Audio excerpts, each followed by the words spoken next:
اعوذ باللہ من الشیطان الرجیم بسم اللہ الرحمن الرحیم۔ سورۃ النحل آیت نمبر 101، رکوع نمبر 14 شروع ہو رہا ہے۔ فرمایا وَإِذَا بَدَّلْنَا آیَةً مَّكَانَ آیَةٍ، اور جب ہم ایک آیت کی جگہ دوسری آیت لے آتے ہیں، وَاللَّهُ أَعْلَمُ بِمَا يُنَزِّلُ، اور اللہ تعالیٰ خوب جاننے والا ہے جو کچھ کہ اس نے نازل کیا۔ قَالُوا إِنَّمَا أَنْتَ مُفْتَرٍ، تو لوگ کہتے ہیں قرآن تم نے خود گھڑ لیا۔ بل اکثرهم لا يعلمون، اصل بات یہ ہے ان میں سے اکثر لوگ حقیقت سے ناواقف ہیں۔ آپ کو یاد ہے ابھی ہم نے جہاں پہ موضوع ختم کیا وہ یہ تھا کہ جب تم قرآن پڑھنا شروع کرو تو فاستعذ باللہ من الشیطان الرجیم، تم اللہ کی پناہ حاصل کر لیا کرو۔ اب ایک مثال یہ آ رہی ہے کہ شیطان اور اس کے ساتھ ہی کس کس طرح وسوسہ اندازی کرتے تھے اور کرتے ہیں۔ اللہ تعالیٰ نے کھانے پینے کے احکامات نازل کیے، سب کی حرمت اللہ تعالیٰ نے منسوخ کی، تو یہود نے آپ صلی اللہ علیہ وسلم پر الزام لگایا کہ یہ اپنے دل سے احکامات اور ہدایت گھڑتے ہیں، حالانکہ بات یہ ہے کہ اللہ تعالیٰ نے یہ ہدایات نازل کی ہیں آپ کے اوپر، اللہ ان کی حکمتیں خوب جانتا ہے۔ اللہ نے سمجھے تدریج کے ساتھ اور سٹیج بائی سٹیج اللہ تعالیٰ نے احکامات نازل کیے۔ اور دوسری یہ بات کہ ملت ابراہیم کی بنیاد پر ہی اللہ تعالیٰ نے یہود کو اور مشرکوں کو احکامات دیے تھے، انہوں نے اپنی مرضی سے کمی بیشی کر لی، اپنی مرضی سے اس میں اضافے کر لیے، تو اب نئے سرے سے ان احکامات کو تازہ کرنا تھا۔ تو آبویسلی جو اسلام کی جو شریعت جو قرآن میں نازل ہو رہی تھی وہ یہود کی شریعت سے تھوڑی سی مختلف تھی، بنیاد تو سیم تھی، عقائد میں کوئی تبدیلی نہیں، اخلاقیات میں کوئی تبدیلی نہیں، تاریخی واقعات میں کوئی تبدیلی نہیں، لیکن پریکٹیکل احکامات کے اندر کچھ تھوڑا مائنر آلٹریشن تھا، کچھ چینجز تھے اس کے اندر۔ ان کے ہاں سبت کا دن مقدس تھا، یہودیوں کے ہاں اللہ تعالیٰ نے مسلمانوں کے لیے جمعے کا دن رکھا تھا۔ ان کے ہاں کچھ چیزیں حرام تھیں کھانے میں، اللہ تعالیٰ نے وہ سختی ہٹا دی، حلال کر دیا تھا اس کو۔ تو جو شریعت میں جو پچھلی شریعتیں تھیں اور ہماری بھی جو شریعت ہے اس میں دو وجوہات کی وجہ سے اللہ تعالیٰ چیزوں کو حرام کرتا ہے۔ پہلے پچھلی شریعتوں کو دیکھتے ہیں، پچھلی شریعتوں میں اللہ تعالیٰ نے چیزوں کو کیوں حرام کیا، کیا ریزن تھا کہ اللہ نے کچھ چیزوں کو حرام رکھا۔ یہود کی شریعت تھی نا ہم سے پہلے، اور تو کوئی شریعت ایسا سچ نہیں تھی، ہم تو یہود کی شریعت تورات کی شریعت کی بات کرتے ہیں۔ ایک تو یہ کہ اللہ تعالیٰ، بلکہ یوں سمجھیں کہ تین ریزنز ہوتے ہیں جو اللہ کوئی چیز حرام کرتا ہے۔ نمبر 1، وہ انسان کے لیے نقصان دہ ہوتی ہے، جسمانی یا روحانی یا ایمانی صحت کو نقصان پہنچا رہی ہوتی ہے، ٹھیک ہے۔ اور نقصان دہ کیسے ہوتی ہے؟ معاشرے کو نقصان پہنچا رہی ہوتی ہے، کوئی نہ کوئی ایشو ہوتا ہے وہاں پہ، تو اللہ تعالیٰ اس چیز کو حرام کر دیتا ہے، رائٹ۔ نمبر 2، اللہ تعالیٰ بعض دفعہ صرف آزمانے کے لیے کسی چیز کو حرام کر دیتا ہے، کوئی اس کا ریزن سمجھ میں نہیں آ رہا ہوتا۔ بہت سے احکامات آپ دیکھیں ان کی ہمیں حکمت سمجھ میں نہیں آ سکتی، کچھ چیزوں کو اللہ حرام کر دیتا ہے، بعض دفعہ حکمت نہیں سمجھ میں آتی، صرف آزمانے کے لیے کہ کون کہنا مانتا ہے، ڈسپلن، بس اللہ تعالیٰ دیکھنا چاہتا ہے کون میری بات مانتا ہے۔ اور تیسرا ریزن جو کہ اسلام سے پچھلی شریعت کا، یعنی یہود کی شریعت میں جو ریزن تھا چیزوں کو حرام کرنے کا، اسلام کی شریعت میں نہیں ہے، اسلام سے پچھلی شریعت میں تھا۔ کیا ریزن تھا؟ سزا دینا۔ اللہ نے کچھ چیزوں کو صرف سزا کے طور پہ بنی اسرائیل کے اوپر حرام کر دیا تھا، ان کی بغاوت کی وجہ سے، ان کی سرکشی کی وجہ سے۔ شاید یہ سورہ مائدہ میں یا شاید سورہ انعام میں ان میں سے کہیں پر یہ مضمون آتا ہے، ان دونوں میں سے ایک صورتوں میں سے، کسی ایک صورت میں، کہ ان کی بغاوت کی وجہ سے اللہ تعالیٰ نے ان پر کچھ چیزیں حرام کر دی تھیں۔ اب جب اسلام آیا تو اسلام میں اللہ تعالیٰ نے جو کچھ کے حرام کیا اس میں سزا کا کوئی ایلیمنٹ نہیں تھا۔ کیوں نہیں تھا؟ سچی بات یہ ہے کہ بہت بڑا کریڈٹ اس میں صحابہ کو جاتا ہے۔ جس زمانے میں تورات کی شریعت نازل ہو رہی تھی، بنی اسرائیل نے اتنے سوالات کیے تھے، اتنی بغاوتیں کری تھیں، ایسا رستہ توڑانے کی کوششیں کی تھیں، ہیلا سازی، فتویٰ فروشی، بہانے بازیاں، لوپ ہولز نکالنا، حد درجے کے سوالات کرنا، بین میخ نکالنا چیزوں کے اندر، وہ پوچھتے گئے، شریعت تنگ سے تنگ سے تنگ، سخت سے سخت سے سخت ہوتی چلی گئی. جتنا رسہ توڑانے کی انہوں نے کوشش کی، اتنی اللہ نے ان کی شریعت کو سخت کیا. جہاں صحابہ کا معاملہ ہے وہ ہم دیکھیں، ادھر حکم نازل ہوا، خاموش، سمینا و اطعنا، سنا اور عمل کر لیا، بس. نہ ٹوٹل نہ کوئی سوال. آپ دیکھیں ٹوٹل کتنے سوال آتے ہیں قرآن میں صحابہ کے. علماء کہتے ہیں 10 کے 12. ٹوٹل 23 سال کے عرصے میں امیجن کریں 10 یا 12. میں خیال ہے گائے کے بارے میں 6-7 سوال تو بنی اسرائیل نے وہیں پوچھ لیے تھے کہ رنگ کیسا ہو اور عمر کیا ہو اور کیسی اور کیا ہو، سمجھ ہی نہیں آ رہا ہم کو. تو کوئی صحابہ سوال نہیں کرتے تھے، کوئی بہانے بازی نہیں کرتے تھے، کوئی اس میں سے ہیلا سازی نہیں، کوئی لوپ ہولز تلاش نہیں کرتے تھے. جیسے اللہ نے کہا انہوں نے عمل کر لیا، بس. تو لہٰذا الحمدللہ اللہ تعالیٰ ان صحابہ کو اجر دے. ہماری شریعت بڑی نرم، بڑی لچکدار، بڑی فلیکسیبل، بڑی یوزر فرینڈلی، بہت ہلکی پھلکی ہے اللہ کے کرم، اللہ کے فضل سے. کوئی بھی چیز اس کے اندر سزا کے طور پہ حرام نہیں ہوئی، کوئی سختی اس میں ہمیں ایسی نہیں ملتی جو کہ ہمیں ناگوار گزرے. یہ سب ہمارے رب کا فضل ہے. اور پھر صحابہ کی اطاعت کا بھی بہت بڑا اس کے اندر یقیناً حصہ ہے. تو بہرحال ہوا کیا کہ اللہ تعالیٰ نے جو شریعت دی تو یہود نے اس میں، ہم جانتے ہیں کہ انہوں نے کیا کچھ گڑبڑیں کری ہیں، اس کے اندر کتنی تحریفات کری ہیں، اس کے اندر کتنے ڈسٹورشنز پیدا کر دیے. جو مرضی مانا، جو مرضی نہیں مانا، چیزوں کو ایسی انہوں نے سائڈ لائن کر دیا. اور مشرکوں نے تو کمال ہی کر دیا. انہوں نے تو یہود سے بھی 2 ہاتھ آگے کام کیا. وہ کیا کیا کہ عقیدے کے اندر ہی شرک شامل کر دیا. یہود نے کم از کم یہ کام نہیں کیا تھا. شرک کرتے رہے ہیں، ان کے پاکٹس میں شرک کی مثالیں ہمیں بہت ساری ملتی ہیں. وہ جیسے بچھڑے کو پوجنا، وہ تو امیڈیٹ مثال ہے، لیکن ان دی اینڈ ہم یہ دیکھتے ہیں کہ ان کو ریئلائزیشن تھی کہ ہم نے جو کیا وہ غلط کیا. اتنا تو پتہ ہے نا. یہ مشرکوں کا معاملہ تو یہ ہو گیا کہ عقیدہ ہی بگاڑ کر بیٹھ گئے تھے. اور جب آپ صلی اللہ علیہ وسلم شریعت کے احکامات لے کر آئے جو ہلکے پھلکے تھے، یہود خفا ہو گئے. اور یہ بھی آپ دیکھیں عجیب انسانوں کی مینٹیلٹی ہے کہ جب مشکل چیز کو کوئی آسان کر کے بتائے تو آسانی کرنے والے کے دشمن ہو جاتے ہیں. ہے نا یہ کہ نہیں ہے؟ یہود کس بات پہ دشمن ہو گئے کہ تم نے اونٹ کا گوشت حلال کیسے کر لیا، تم نے خرگوش کو حلال کیسے کر لیا، اس پہ خفا ہو گئے. آج بھی دیکھیں، آپ لوگوں سے کہیں کہ بھئی سویم کرنے کی ضرورت نہیں ہے، 40ویں کی ضرورت نہیں ہے، تو خوش ہوتے ہیں کیا لوگ یہ سن کر کہ بڑی اچھی بات بتائی آپ نے، اللہ آپ کو جزا دے، آپ نے اتنا ہلکا کر دیا، یہ سال ثواب کا معاملہ نہیں. ان کو وہ مشکلات پسند ہیں. تو اللہ جانے کس قسم کی مینٹیلٹی ہے. تو ایسا لگتا ہے ایٹ ٹائمز کہ اسلام قبول کرنے میں بہت بڑا امپیڈمنٹ جو لوگوں کو رہا وہ یہ رہا کہ اسلام از ٹو ایزی، یہ بہت آسان ہے. اس زمانے میں وہ یہ کہا کرتے تھے کہ یہ تو بہت ہی زیادہ آسان ہے. واہ بھائی، خوشبو لگاؤ، نہاؤ دھو، لوگوں سے ملو جلو، شادیاں بھی کرو اور جنت میں بھی چلے جاؤ، یہ بڑے مزے کی بات ہے. ان کا کیا خیال تھا جنت کیسے حاصل ہوگی؟ خوشبو چھوڑ دو، دنیا چھوڑ دو، اچھا کھانا پہننا چھوڑ دو، شادی نکاح کاروبار زندگی سب تج کر دو، سب ترک کر دو، تب کہیں جا کے اللہ کی محبت ملے گی تم کو. وہ کہتے تھے مالی حضر رسول، عجیب رسول ہے یہ، یمشی فی الاسواق، یہ تو بازاروں میں چلتا ہے اور کھانا کھاتا ہے، یہ کیا بات ہوئی؟ تو اتنا اللہ نے آسان کر دیا شریعت کو ہمارے لیے. آج کا ہم دیکھتے ہیں بہرحال معاملہ بالکل اپوزٹ ہے، ڈفرینٹ ہے. جب اسلام آیا لوگوں نے کہا it is too liberal, too easy. آج کیا کہتے ہیں؟ It's too conservative, too backward, too difficult. ٹھیک ہے نا. تو اب دیکھیں نا سائیکی بھی تو بڑی چینج ہوئی ہے نا انسانوں کی. Humanity as a whole has changed a lot. اس زمانے وہ ایکسٹریم تھی، ان کو حد درجے سختی کی عادت تھی، ان کو پھر اعتدال پہ لایا گیا، ان اللہ یامر بالعدل، کہ تم ماڈریشن پر آ جاؤ. اور اب لوگوں کو حد سے زیادہ ریلیکسیشن کی، اپنی منمانی کرنے کی عادت ہو گئی ہے. ان کو بھی اس لیفٹ سے ڈریگ کر کے بیچ میں لانا ہے کہ ان اللہ یامر بالعدل، اللہ تعالیٰ ماڈریشن کا، عدل کا، جسٹس کا حکم دیتا ہے. You have gone too far left. تو ایک too far right, too far left, اس کو لے کر آنا ہے صراط مستقیم کے اوپر.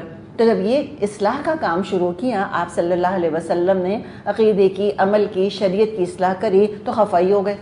کہنے لگے کہ انما انت مفتر، آپ تو خود ہی گڑ گڑ کر قرآن لے کر آ رہے ہیں. اللہ فرماتا ہے بل اکثرهم لا یعلمون، ان میں سے اکثر کو پتہ ہی نہیں، علم نہیں ہے ان کو. اب بتایا قل، اے نبی صلی اللہ علیہ وسلم ان سے کہہ دیجئے نزلہ روح القدس، اس کو تو روح القدس لے کر آئے ہیں.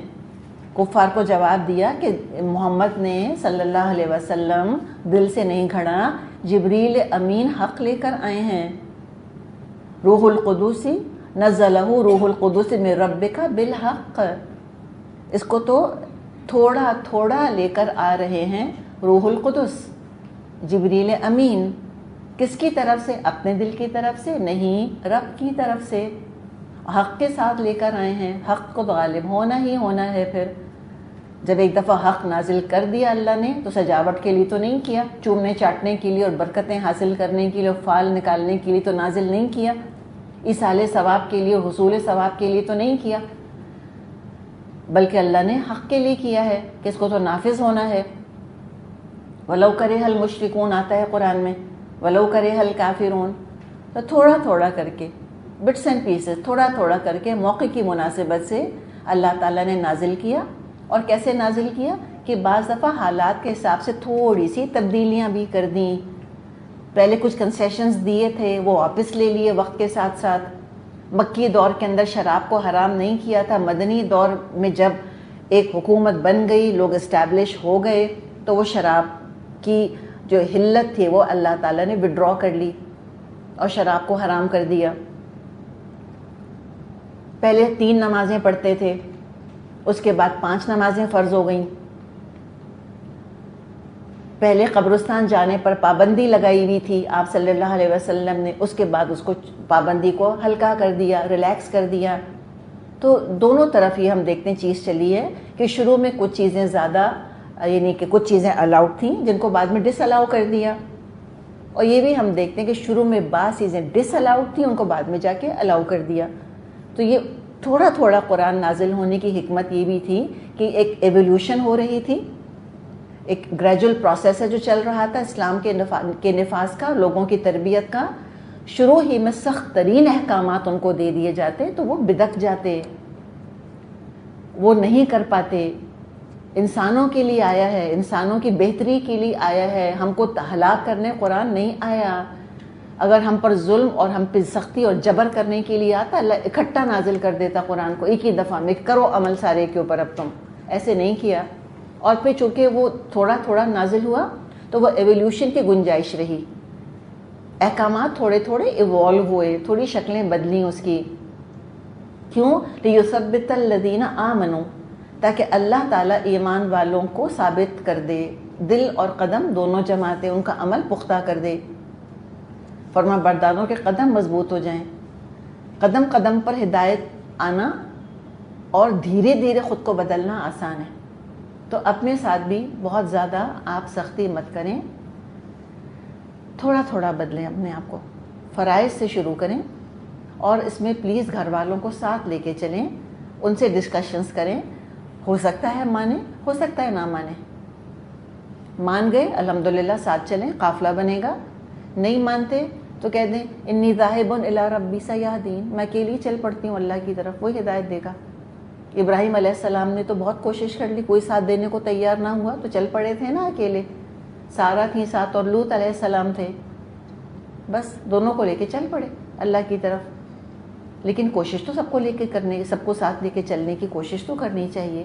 اکٹھی شریعت نافذ کریں گے کیا پتہ جس تیزی سے آگے بڑھے ہیں اسی تیزی سے واپس لوٹ جائیں. ایسے بھی لوگ کرتے ہیں، وہ لیپس اینڈ باؤنڈز عمل شروع کرتے ہیں، اس کے بعد ایک دم پینک کرتے ہیں، پھر ایک دم پیچھے ہٹنا شروع کرتے ہیں. یہ بہت خطرناک چیز ہے. لیکن ایسا بھی ممکن ہے کہ انسان لیپس اینڈ باؤنڈز کے ساتھ آگے بڑھے اور کبھی پیچھے مڑ کے نہ دیکھے. کوئی مثال؟ موسیٰ علیہ السلام کے جادوگر، انہوں نے ایک دم ساری منزلیں طے کر لی ایک چھلانگ کے اندر، اور پیچھے مڑ کے کبھی نہیں دیکھا. کتنا پریشر ڈالا فرعون نے، ذرا قدموں کے اندر لرزش نہیں آئی. تو یہ انسان کی اپنی اپنی نیچر ہے، اپنی اپنی فطرت ہے. بعض لوگ ہاف ہارٹیڈ میجرز نہیں کر سکتے، ان کو کلوجر کا مرض ہوتا ہے. مرض کہہ لیں یا خوبی کہہ لیں، جو کہہ لیں، وہ بیچ میں نہیں لٹک سکتے، وہ کہتے ہیں اس پار یا اس پار. جو کام شروع کرتے ہیں جب تک مکمل نہیں کر لے ان کو چین نہیں آتا.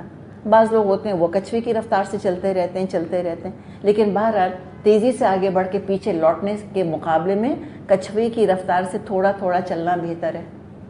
تو اس کو مت بنائیں اسپرنٹ، اس کو بنائیں میراتھن، تھوڑا تھوڑا کر کے چلتے رہیں، دھیرے دھیرے بدلتے رہیں. پھر کیا ہوگا کہ ہدایت ملتی رہے گی. وہدن اور ہدایت ہے اس کے اندر، وبشریٰ للمسلمین اور بشارت اور خوشخبریاں ہیں فرما برداروں کے لیے. ہر نئی ہدایت مسلمانوں کے لیے خوشخبری بن کر آتی ہے، اس لیے کہ عمل کی نئی راہیں کھلتی ہیں، یا جو عمل اب کر رہے ہوتے ہیں اس پر خوشخبری مل رہی ہوتی ہے، یا جو عمل چھوڑ دیا ہوتا ہے اس پہ خوشخبری مل رہی ہوتی ہے. سوچیں نا کہ جو شراب پیتا تھا یا کوئی شراب پیتی تھی اور اس نے شراب چھوڑ دی قرآن کی وجہ سے، اور پھر جب قرآن کے اندر ذکر آئے گا کہ اللہ تعالیٰ اپنے نیک فرما بردار بندوں کو یہ اور یہ اجر دے گا، سراسر خوشخبری ہے کہ نہیں ہے؟ کوئی سود لیتا تھا، اس نے سود چھوڑ دیا، اور جب تک وہ سود کھاتا تھا قرآن سے ڈر لگتا ہوگا اس کو، سورہ بقرہ پڑھتے ہوئے ڈرتا ہوگا وہ کہ اف پھر اس میں سود کی آیتیں آئیں گی، اس کے اندر پھر اللہ رسول سے اللہ نے جنگ کی بات آئے گی اور جہنم کی وعید آئے گی. خوفزدہ ہوگا وہ قرآن سے، اور جب چھوڑ دے گا تو قرآن سے خوشخبریاں ملنے لگ جائیں گی اس کو کہ جو اللہ رسول کی بات مانتے ہیں لا خوف علیہم ولا هم یحزنون، نہ خوف ہوگا ان کے اوپر، نہ وہ رنجیدہ اور غمگین ہوں گے. تو اب اللہ کی رحمت کا وہ مزہ چکھتے ہیں، اور قرآن ان کو مزہ چکھا رہا ہوتا ہے اللہ کی رحمت کا. آگے فرمایا وَلَقَدْ نَعْلَمُ أَنَّهُمْ يَقُولُونَ إِنَّمَا يُعَلِّمُهُ بَشَرٌ لِسَانُ الَّذِي يُلْحِدُونَ إِلَيْهِ أَعْجَمِيٌّ وَهَذَا لِسَانٌ عَرَبِيٌّ مُبِينٌ. ہمیں معلوم ہے یہ لوگ آپ کے متعلق کہتے ہیں اس شخص کو ایک آدمی سکھاتا پڑھاتا ہے، حالانکہ ان کا اشارہ جس آدمی کی طرف ہے اس کی زبان عجمی ہے، اور یہ تو صاف عربی زبان میں نازل ہوا ہے. تو یہ بتایا یہاں پر کہ الزام یہ لگا رہے ہیں کہ کوئی نان عرب ہے جو کہ آپ صلی اللہ علیہ وسلم کو یہ کلام سکھاتا ہے. تو قرآن نے شرم دلائی ہے ان لوگوں کو کہ تم اتنے بے توفیق ہو کہ اس کے معنی اور اس کے حکمت، اس کی سچائی کو تو سمجھ نہیں پا رہے تم، قرآن کی گہرائی کو. کم از کم اس کے بیان کی عظمت اور بیان کے جلال اور بیان اور الفاظ کی خوبصورتی پر تو غور کر لو. تمہاری عقل، تمہاری سماعت بتا دے گی یہ کسی انسان کا سکھایا پڑھایا کلام نہیں ہو سکتا. تم کو معلوم ہے یہ بات، لیکن ضد کی وجہ سے ایسی باتیں کرتے تھے. اور وہ بعض نان عرب سلیوز کا نام لیا کرتے تھے، ایسے غلاموں کا نام لیتے تھے جو کہ عربیوں نسل نہیں تھے. مثال کے طور پہ کوئی عیسائی غلام تھے، ایک کا نام یسار آتا ہے روایات میں، ایک کا نام حبر آتا ہے روایات میں. کہتے تھے کہ یہ ہیں جو کہ ان کو سکھا رہے ہیں. اب دیکھیں نا خود جو ان کا اعتراض ہے وہ کتنا کھوکھلا ہے. اللہ کہہ رہا ہے لسان الذی یلحدون الیہ اعجمی، تم جس کی طرف اشارہ کر رہے ہو کہ اس نے ان لوگوں نے سکھا دیا محمد کو یہ کلام، وہ تو خود عجمی ہیں، وہ تو خود نان عرب سپیکنگ ہیں. وَهَذَا لِسَانٌ عَرَبِيٌّ مُبِينٌ، اور یہ قرآن تو مبین عربی زبان میں نازل ہوا ہے، واضح عربی زبان میں. دیکھیں انگلش ہماری سیکنڈری لینگویج ہے نا، ہم کتنے بھی چیمپئن کیوں نہ ہو جائیں عربی انگلش کے اندر، ہم شیکسپیئر کی طرح نہیں لکھ سکتے، حقیقت ہے. تو یہ عربی زبان کا تو کوئی جواب ہی نہیں تھا جی، جب تک کہ کوئی جس کی اپنی مادری زبان عربی نہ ہو وہ عربی کلام کی بلندیوں تک پہنچ نہیں سکتا تھا اس وقت تک. تو ان کا اعتراض ہی بالکل بیکار تھا، فضول اعتراض کیا تھا انہوں نے کہ کوئی غیر عربی اتنی اعلیٰ عربی کسی کو سکھا سکتا ہے. اور دوسری بات آپ یہ دیکھیں کہ اگر کسی کو اتنا اچھا کلام کمپوز کرنا آتا تو کریڈٹ نبی اکرم صلی اللہ علیہ وسلم کو کیوں دیتا؟ وہ خود کریڈٹ کیوں نہ لیتا؟ ان کے شاعر اپنا کلام خود پیش کیا کرتے تھے، کسی اور کے نام سے تو وہ نہیں منسوب کر دیتے تھے اپنا کلام. اتنا مشہور ہو رہا تھا قرآن تو وہ کیوں کریڈٹ دیتے؟ وہ خود سامنے آ کر کہتے کہ بھئی ہم سکھا رہے ہیں اس کو. اور کس وقت سکھا رہے تھے ذرا بتائیں تو صحیح. سب کے تو گھر بالکل مکے میں جوڑے جوڑے تھے، پاس پاس تھے، ہو نہیں سکتا تھا کہ ایک گھر میں کوئی کام ہو رہا ہو اور اگلے کو پتہ نہ چلے. کوئی 10-10 ہزار گز کے بنگلوں پہ تھوڑی لوگ رہتے تھے، وہاں پہ اسٹیٹس تھوڑی بنے ہوئے تھے لوگوں کے کہ لوگ اپنے پرائیویٹ گھروں میں اندر کیا کر رہے ہیں پتہ نہیں چل رہا. کوئی آتا، کوئی جاتا، کوئی نکلتا تو نظر تو آتا جاتا. یا آپ صلی اللہ علیہ وسلم کہیں کسی جیسے ریزورٹ وغیرہ پہ لوگ چلے جاتے ہیں نا، ایسے کہیں نکل کر جاتے کہ میں 1 ہفتے کی چھٹی پر جا رہا ہوں، تو تم چلو الزام لگاتے ہیں ان کے اوپر کہ وہ کہیں جا کے سیکھ کر آتے ہیں. کس بنیاد پر؟ یہ صرف بوکھلاہٹ تھی ان کی بس. That's it. فرمایا ان الذین لا یؤمنون بآیات اللہ لا یہدیہم اللہ ولہم عذاب علیم. حقیقت یہ ہے جو لوگ اللہ کی آیات کو نہیں مانتے، اللہ کبھی ان کو صحیح بات تک پہنچنے کی توفیق نہیں دیتا، اور ایسے لوگوں کے لیے دردناک عذاب ہے. انما یفتر الکذب الذین لا یؤمنون بآیات اللہ واولئک هم الکاذبون. جھوٹی باتیں نبی نہیں گھڑتے، بلکہ جھوٹ وہ گھڑ رہے ہیں جو اللہ کی آیات کو نہیں مانتے، حقیقت میں وہی جھوٹے ہیں. تو سمپل ریزن یہ بتا دیا کہ یہ ماننا چاہتے نہیں بس. تو پھر یہ دردناک عذاب کا انتظار کریں. انہوں نے جھوٹا الزام لگایا تھا کہ اللہ کے رسول مفتری ہیں، کلام گھڑ رہے ہیں، کمپوز کر رہے ہیں.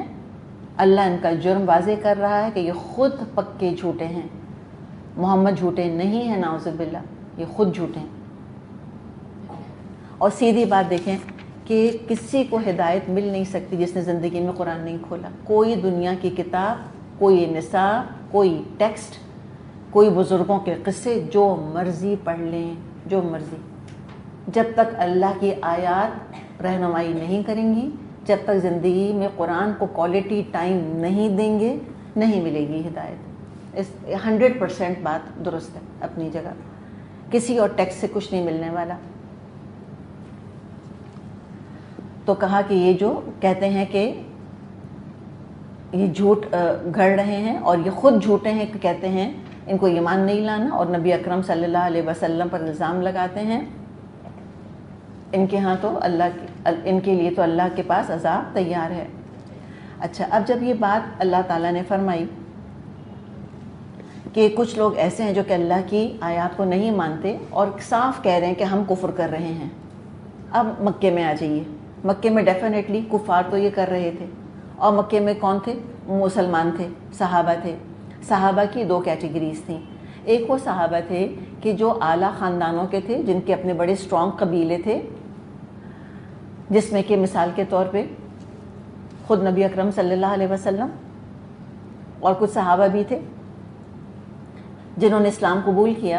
تو بہرحال کبھی کبھار ان پہ تشدد تو کیا. جیسے ابو بکر رضی اللہ عنہ بہت اعلیٰ قبیلے سے ان کا تعلق تھا، بہت اعلیٰ عہدے پر تھے، دیت وغیرہ کے فیصلے کیا کرتے تھے. تو اسپوریڈک ہمیں ان کے خلاف وائلنس کے واقعات ملتے ہیں. کبھی کبھار مشرکوں نے بہت مارا پیٹا تھا ان کو، اکا دکا واقعات، لیکن سسٹمیٹک ٹارچر سے ان کو نہیں گزارا تھا. نہ عمر کو، نہ علی کو، نہ ابو بکر کو رضی اللہ عنہم، اور نہ ہی نبی اکرم صلی اللہ علیہ وسلم کو. ٹھیک ہے، راستے میں کانٹے کبھی بچھائے تھے، طائف کا دن بڑا بھاری آپ پر گزرا تھا، کبھی کبھار اوجھڑی لا کے آپ کے اوپر ڈال دی تھی، لیکن سسٹمیٹک ٹارچر نہیں کیا تھا، تسلسل کے ساتھ تشدد نہیں کیا تھا. یہ کون سے مسلمان تھے جو کانسٹنٹ تشدد سے بچ گئے تھے؟ جن کے پیچھے قبیلے تھے.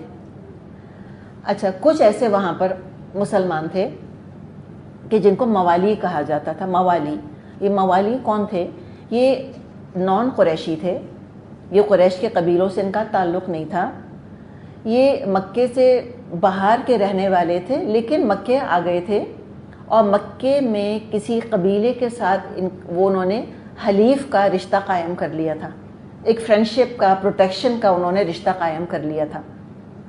اور پھر وہ غلام کی حیثیت سے رہ رہے تھے.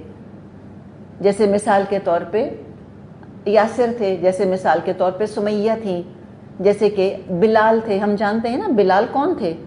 بلال تو قریش کے تو نہیں تھے، وہ تو حبشی تھے، حبشہ سے آئے تھے. تو جیسے صہیب رومی تھے مثال کے طور پہ، وہ بھی ظاہر ہے وہ تو قریشی النسل تو نہیں تھے، عربی النسل تو نہیں تھے، وہ تو روم سے آئے تھے. تو اس قسم کے جو لوگ تھے یہ حلیف تھے اور یہ غلام تھے. یہ پاور نہیں تھا ان کے پاس. ان پر سارا غصہ قریش کا نکلا، شدت کا ان کو ٹارچر کیا گیا. تو اب اس کیٹیگری کا اللہ تعالیٰ ذکر کر رہا ہے. اتنے مظلوم تھے، اتنا ظلم اٹھا رہے تھے، تو اللہ تعالیٰ نے اب ان کو ریلیکسیشن دے دی، اللہ نے ان کو تھوڑی سی آسانی دے دی۔ کیا ہوا؟ اللہ نے فرمایا من کفر باللہ، اوپر بھی تو کفر کا ذکر تھا نا، یہاں بھی کفر کا ذکر ہے۔ اوپر والے کافروں کے لیے کیا کہا تھا؟ ان کے لیے عذاب علیم ہے، دردناک عذاب ہے۔ یہ کون لوگ ہیں کہ جو پوری شدت کے ساتھ مخالفت کر رہے ہیں اور جن کے دل نفرت کرتے ہیں اسلام سے، ان کا ذکر تھا۔ ان کے لیے تو ہے عذاب علیم، وہ کفر کی باتیں کرتے تھے۔ اب ایک اور کیٹیگری ہے، یہ کیٹیگری ہے کس میں سے؟ عام انسانوں میں سے نہیں، صحابہ میں سے۔ صحابہ کا ذکر ہے، من کفر باللہ، صحابہ میں سے جو اللہ کا کفر کر رہا ہے۔ کیسے؟ اس لیے کہ اس کو اتنا ٹارچر کیا اور کہا کہ تم انکار کرو محمد کے رب کا اور ان تعلیمات کا جو محمد لے کر آئے ہیں۔ آپ دیکھیے کہ ٹارچر اٹھانا آسان کام ہے۔ عمار تھے رضی اللہ عنہ، اللہ ان کو اعلیٰ ترین درجات عطا فرمائے جنت کے۔ اپنے باپ کو انہوں نے شہید ہوتے دیکھا ٹارچر کے ذریعے سے، اپنی ماں کو دیکھا اپنی آنکھوں کے سامنے شہید ہوتے ہوئے۔ آپ کو بتایا تھا نا سمیہ کو کس طرح شہید کیا تھا اور یاسر کو کس طرح شہید کیا تھا۔ پھر عمار کی باری آئی، ان کو اتنا تشدد کا نشانہ بنایا اور بار بار کہتے تھے کہ نہیں تم کہو کہ میں محمد کے رب کا انکار کرتا ہوں۔ تو ایک دن تنگ آ کر انہوں نے وہ کلمہ کفر کہہ دیا۔ لیکن کیا تھا؟ من کفر باللہ من بعد ایمانہ، جس نے اللہ کا کفر کیا ایمان کے بعد، الا من اکرہ، مگر سوائے وہ جس کا کہ دل پریشان ہو گیا یہ کلمہ کہنے پر۔ عمار نے کہہ تو دیا، لیکن روتے ہوئے نبی اکرم صلی اللہ علیہ وسلم کے پاس آئے کہ میری زبان سے یہ کلمہ انہوں نے کہلوا دیا، میں کیا کروں؟ اتنا تشدد کیا میرے اوپر، اتنا تشدد کیا، دل پریشان ہو گیا تھا ان کا۔ وَقَلْبُهُ مُطْمَئِنٌ بِالْإِيمَانِ، حال یہ ہے کہ دل ایمان پر مطمئن تھا، زبان سے خالی جان بچانے کے لیے، ظلم اور ستم دور کرنے کے لیے زبان سے خالی یہ کلمہ کہا۔ پھر آپ کے پاس آئے، آپ نے پوچھا عمار دل کی کیا حالت تھی؟ تو عمار نے کہا کہ اللہ کے رسول، دل تو میرا اسلام پر ایمان پر ٹھکا ہوا ہے، مطمئن ہے اسلام کے اوپر۔ تو آپ صلی اللہ علیہ وسلم نے کہا کہ جب تم کو وہ تنگ کریں، تم پہ ظلم کریں، تم پھر کلمہ کفر کہہ دینا۔ دیکھیں یہ ہے نا سہولت، یہ رخصت ہے، انہوں نے رخصت لے لی۔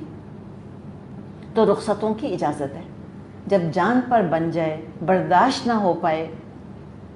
مثال کے طور پہ کوئی کہہ رہا ہے کسی سے کہ تم شراب پیو ورنہ تمہارے بیٹے کو، تمہاری بیٹی کو ہم قتل کر دیں گے اگر تم نے شراب کا ایک گھونٹ نہیں لیا، تم نے سور اگر نہیں کھایا تو کھا لے، پی لے شراب بچے کی جان بچانے کے لیے۔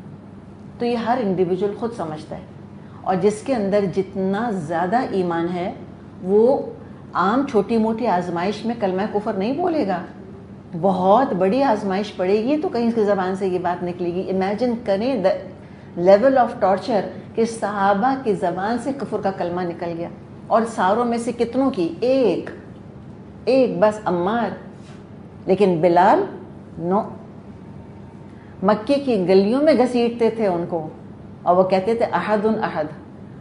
مکے کی گرمی میں ان کے سینے پر بھاری پتھر رکھ کر ان کو تڑپتا چھوڑ دیتے تھے تیز دھوپ میں کہ تم انکار کرو اللہ کا، وہ کہتے تھے احد احد۔ تو دیکھیں پھر درجہ تو ان کا درجہ ہے۔ تو دو لیولز ہیں، ایک عزیمت ہے اور ایک رخصت ہے۔ رخصت کا درجہ لیا جا سکتا ہے جب جان پر بن جائے، لیکن عزیمت بہرحال عزیمت ہے۔ تو پھر بیت اللہ کے اوپر کھڑے ہو کر اذان دینے کی سعادت کس کو ملی؟ بلال کو، جن کے درجے ہیں سوا، جنہوں نے اتنی مشکلیں اٹھائیں۔ تو ہم کہتے ہیں نا جن کی درجے ہیں سوا ان کی سوا مشکل، اس کو ہم فلپ بھی کر سکتے ہیں، جن کی مشکلات ہیں سوا ان کے سوا درجات ہیں، سوا یعنی اعلیٰ، جنہوں نے جتنی مشکل اٹھائی، جتنی قربانی دی، جتنا صبر کیا، اللہ کے ہاں تو انما یوفی الصابرون اجرہم بغیر حساب کا معاملہ ہوگا، بغیر حساب اللہ تعالیٰ صبر کرنے والوں کو اجر دے گا۔ تو اول کیا ہے کہ ہم جمے رہیں، ہم نہیں کمپرومائز کریں الا یہ کہ حد گزر جائے. جب آپ صلی اللہ علیہ وسلم یاسر اور سمیہ کے پاس سے گزرتے تھے اور دیکھتے تھے اپنی آنکھوں سے کہ ان پہ تشدد ہو رہا ہے، آپ کیا کہتے تھے؟ اصبر آل یاسر، صبر کرو تمہارے لیے جنت ہے. کیا رخصت مانگی تھی انہوں نے؟ نہیں مانگی تھی نا، تو نہیں دی آپ نے. تو عمار نے کیا رخصت مانگی نا؟ انہوں نے کہا کہ میں نے کلمہ کفر کہہ دیا، مانگی تھی نا رخصت، ان کو دے دی. بالکل یہی ہمیں اپنے لیے رول پکڑ لینا ہے. کوئی آپ سے آ کر کہتی ہے کہ میرے گھر والے مجھ کو اسلام پر جمنے نہیں دے رہے، مجھ کو تنگ کر رہے ہیں، اب میں کیا کروں؟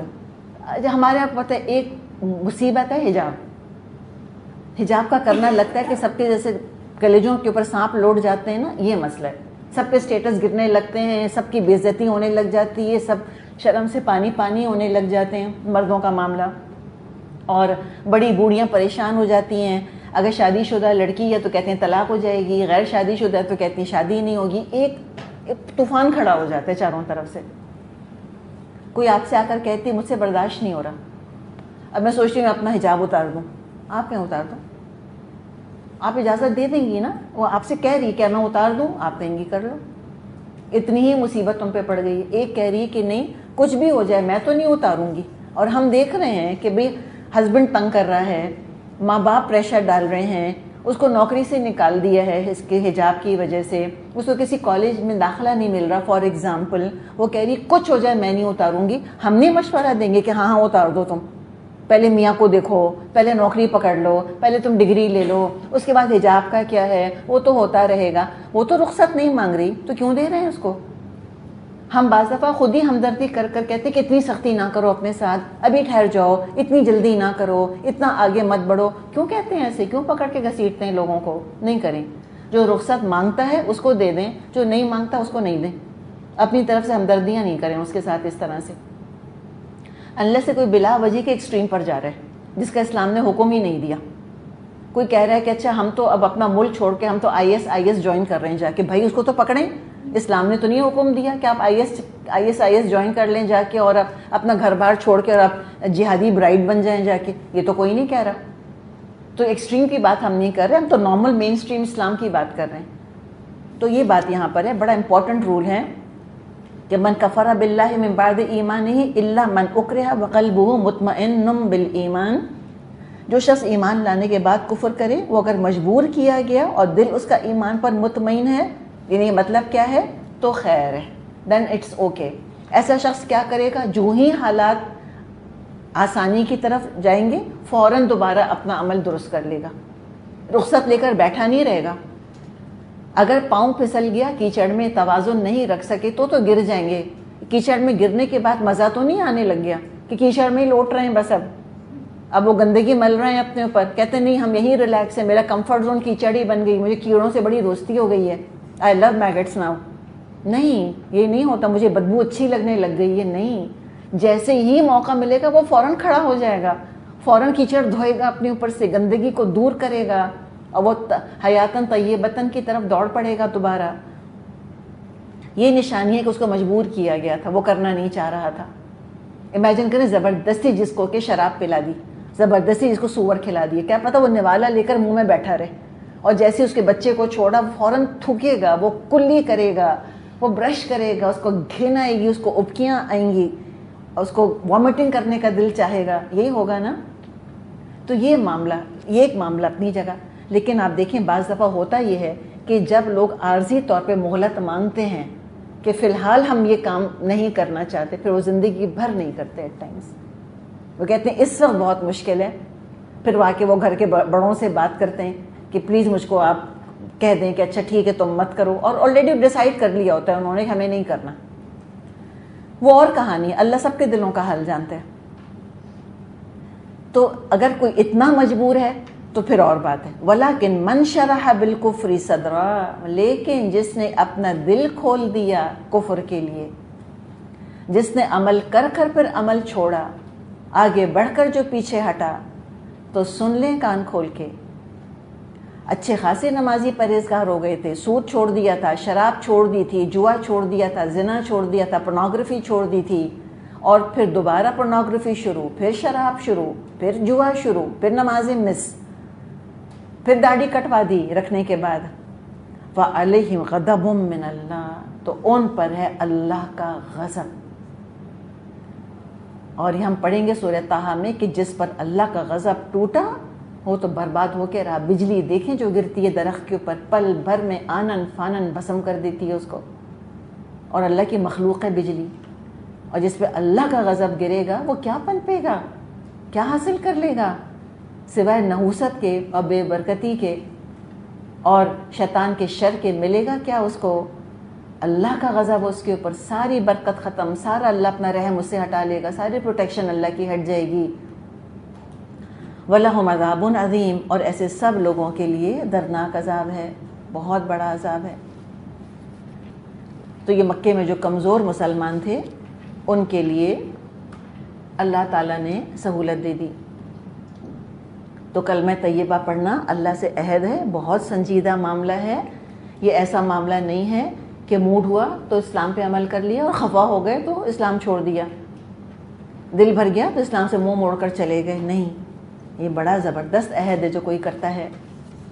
ذالک بأنہ، اچھا ذالک کا اشارہ کس کی طرف ہے؟ جنہوں نے اسلام کی طرف آتے آتے پھر منہ موڑ لیا، ان کے لیے. ذالک بأنہم استحبوا الحیاۃ الدنیا علی الآخرہ وأن اللہ لا یہدی القوم الکافرین. یہ اس لیے کہ انہوں نے آخرت کے مقابلے میں دنیا کی زندگی کو پسند کر لیا، اور اللہ کا قاعدہ یہ ہے وہ ان لوگوں کو راہ نجات نہیں دکھاتا جو اس کی نعمت کا کفران کریں.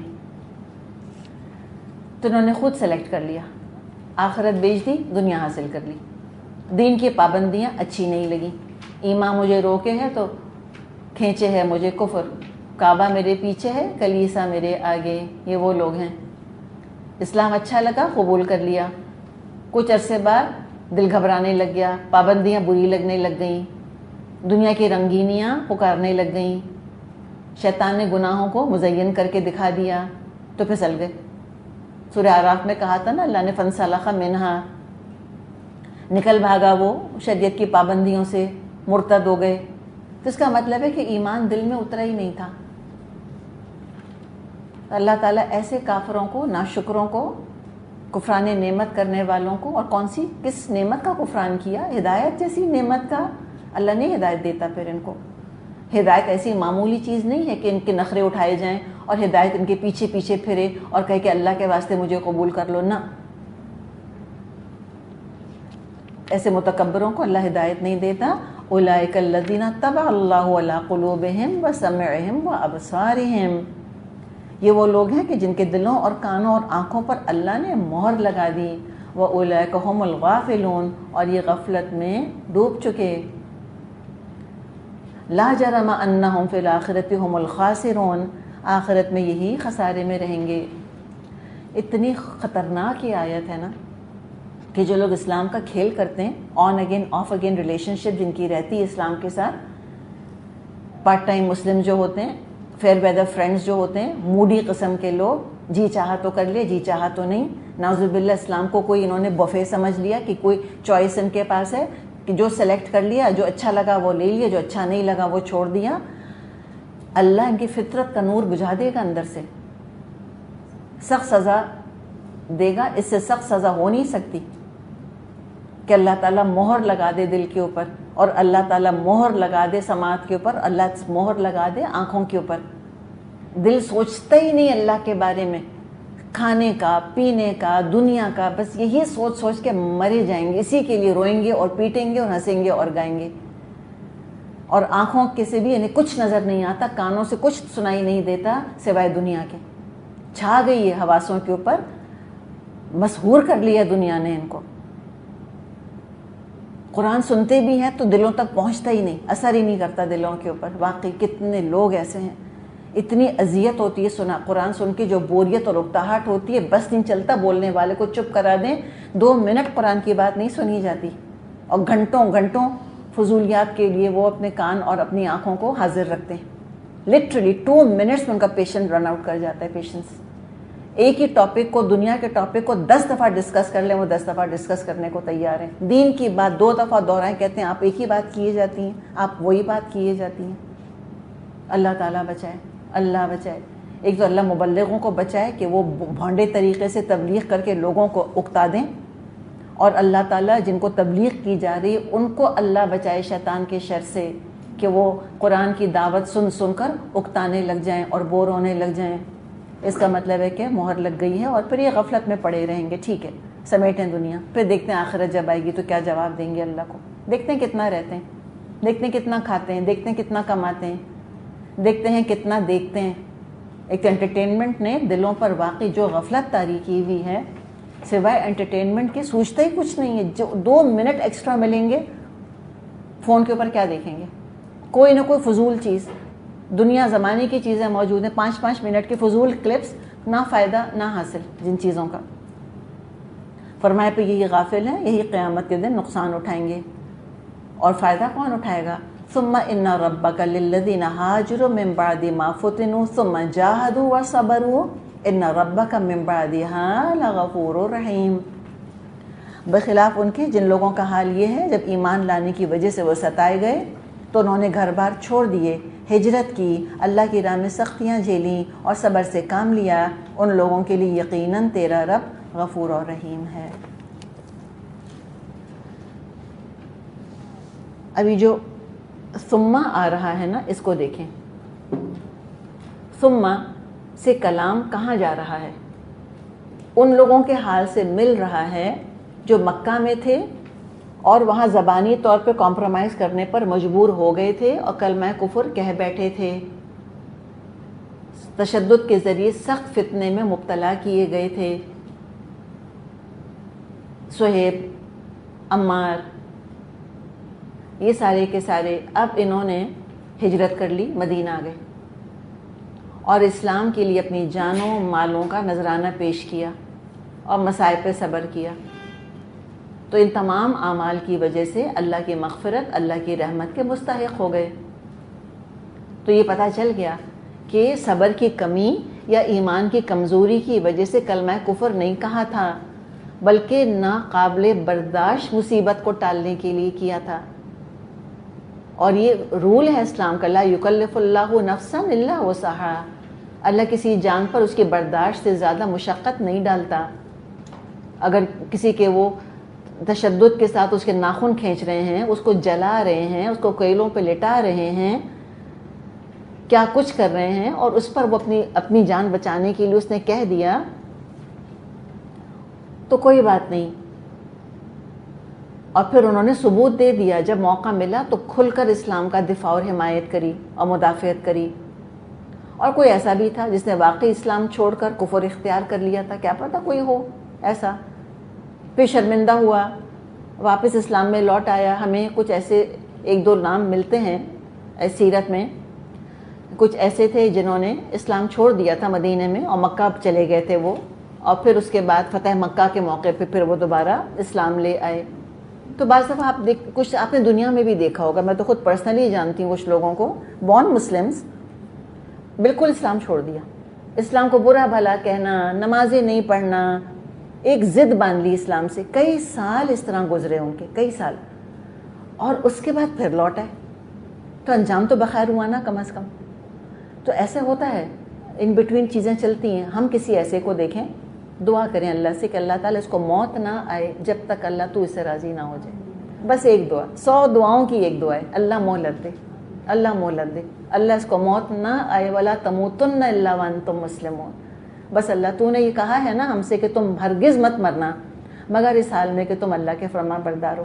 اللہ تعالیٰ مجھ کو مہلت دے دے، اللہ تعالیٰ اس کو مہلت دے دے، یہ نہ مرے جب تک کہ یہ فرما بردار نہ بن جائے تیرا، جب تک اللہ تو اس سے راضی نہ ہو جائے. تو یہ ایسے لوگ تھے کہ جنہوں نے باقی سارے تقاضے پورے کرے اسلام کے، جو کہ تھے، اپنی سچائی کا ثبوت دیا. تو کہا کہ اللہ تعالیٰ ان لوگوں سے کہ جو ہجرت کرتے ہیں، اس کے بعد کہ وہ فتنے میں ڈالے گئے، پھر جہاد کیا اور صبر کیا، اس کے بعد اللہ غفور اور رحیم ہے. تو اللہ کی شان رحیمی کس کے ساتھ ہے؟ ہر ایرے غیرے کے ساتھ، ہر ایرا غیرہ نتھو خیرہ. Every Tom Dick and Harry جس کو کہتے ہیں، ایوری سوزن جین اینڈ میری، ہر ایک کو جو ہے مغفرت مل جائے گی. ہجرت کرو نہ کرو، صبر کرو نہ کرو، کمپرومائز کرتے ہی چلے جاؤ، اسلام کو ہمیشہ تم بیک برنر کے اوپر رکھو، تم دنیا کے پجاری بنے جاؤ، تم دنیا سے لپٹے جاؤ، اللہ معاف کیے جائے گا. نہیں، ہرگز نہیں. کنڈیشنز دیکھیں کتنی سخت ہیں اللہ کی شان غفاری اور شان رحیمی کا مستحق بننے کے لیے. ہم نے اس کو ایسا عام کیا ہوا ہے نا اللہ کی شان مغفرت کو، جس کے لیے چاہتے ہیں کہتے ہیں اللہ نے بخش دیا اس کو. ہر مرنے والے کو ہم سرٹیفکیٹ لکھ کر دے دیتے ہیں اللہ بڑا غفور و رحیم ہے تو بخشے بخشائے ہیں، یہ تو جنت میں چلے گئے. حیرت ہوتی ہے واقعی کہ کتنے آرام سے لوگ کہہ دیتے ہیں کہ ہماری امی جنت چلی گئیں، ہمارے ابو جنت میں چلے گئے، ہمارے امی ابو کو اللہ نے بخش دیا. کیسے پتا؟ کس نے کہا آ کر؟ اتنا آسان ہے معاملہ بخشش کا؟ اتنا آسان معاملہ ہوتا؟ صحابہ اتنی قربانیاں دیتے؟ ہرگز بھی نہیں. تولہ بھر زبان چلا کر بخشش ہوتی تو بس قصہ پورا ہو جاتا سب کا، سب سکون سے رہتے. اتنی مشقت، اتنی محنت، اتنی قربانیاں کہ بچوں کو چھوڑ دیا، اکیلے ہجرت کر دی. سارا مال صہیب رومی نے دے دیا تھا جو کمایا تھا انہوں نے، مکے میں چھوڑ کر کہا کہ مجھ کو خالی ہجرت کرنے دو تم، اور تن تنہا ہجرت کر گئے. اتنی محنت مشقت، پھر کہیں جا کے وہ اللہ کی شان غفاری، اللہ کی شان رحیمی کے مستحق بنے. تو جو ہمارا پرسیپشن ہے اللہ کی شان رحیمی کا اور جو صحابہ کا پرسیپشن تھا، زمین اور آسمان کا فرق ہے. اسی حساب سے پھر اعمال کے اندر فرق ہے. ہم لیزی ہیں، گڈ فار نتھنگ ہیں، ہم اللہ کی رحمت کو فار گرانٹیڈ لیتے ہیں، اور صحابہ اس کو کماتے تھے اللہ کی رحمت کو. ہم نے کہا کہ ہمارا پیدائشی حق ہے، اٹس اے برتھ رائٹ کہ اللہ ہم پر رحم کرے. انہوں نے اس کو یہ نہیں سمجھا کہ ہمارا پیدائشی حق ہے، وی ڈیزرو اٹ. نہیں، سب کچھ کر کے بھی استغفار کرتے تھے، راتوں کو جاگ جا کے اللہ سے توبہ کیا کرتے تھے، معافیاں مانگتے تھے. ان لوگوں کے لیے اللہ تعالیٰ کی مغفرت ہے. تو ایمان کے تقاضے پورے کرنے ہوتے ہیں، سچائی کا ثبوت دینا ہوتا ہے، تب کہیں جا کے اللہ کی رحمت آتی ہے. اللہ تعالیٰ مجھ کو اور آپ کو ایسا بنائے. چلیے جی.